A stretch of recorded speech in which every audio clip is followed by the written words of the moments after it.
আসসালামু আলাইকুম বন্ধুরা, আমার নতুন চ্যানেল এসএম টেকনোলজির পক্ষ থেকে সকলকে জানাই আন্তরিক শুভেচ্ছা ও অভিনন্দন। তো যাই হোক, আমার নতুন চ্যানেলে বিভিন্ন রকম মোবাইল টিপস নিয়ে আলোচনা করা হয়।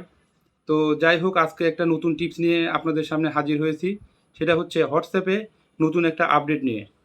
হোয়াটসঅ্যাপে যখন আমরা মেসেজ আদান প্রদান করি, তখন এই আদান প্রদানের ডাটা বা ডকুমেন্ট হোয়াটসঅ্যাপ কর্তৃপক্ষ এবং গুগল কর্তৃপক্ষের কাছে থেকে যায়।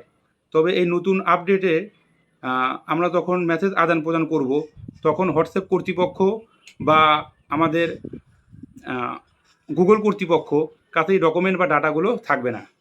তো যাই হোক, আমি কথা না বাড়িয়ে চলুন স্ক্রিন শেয়ার করি কিভাবে এই টিপসটা অ্যাপ্লাই করা যায়।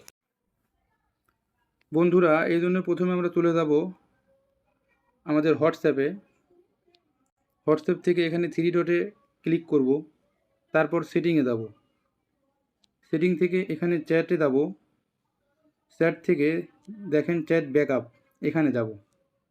এখান থেকে সর্বশেষ নিচে আছে আমাদের ইনক্রিপ্টেড ব্যাকআপ, আমরা এখানে যাব। এখানে যাওয়ার পর এখানে টার্ন অন করে দেবো আমরা। টার্ন অন করে দেওয়ার পর এখানে একটা ক্রিয়েট পাসওয়ার্ড যাবে, এখানে আমরা পাসওয়ার্ড দিয়ে দেব। এগেইন পাসওয়ার্ড এখানে শো করাবো। বাস, এখানে ক্রিয়েট দিয়ে দিলে এটা এনেবল হয়ে যাবে। একটু সময় নিচ্ছে। বাস, এখানে ইনক্রিপ্টেড ব্যাকআপটা অন হয়ে গেল। তার মানে এখন আমাদের সমস্ত ডাটা নিরাপদ এবং হোয়াটসঅ্যাপ কর্তৃপক্ষ বা গুগল কর্তৃপক্ষ আমাদের ডাটা আর স্টোর বা সংরক্ষণ করতে পারবে না।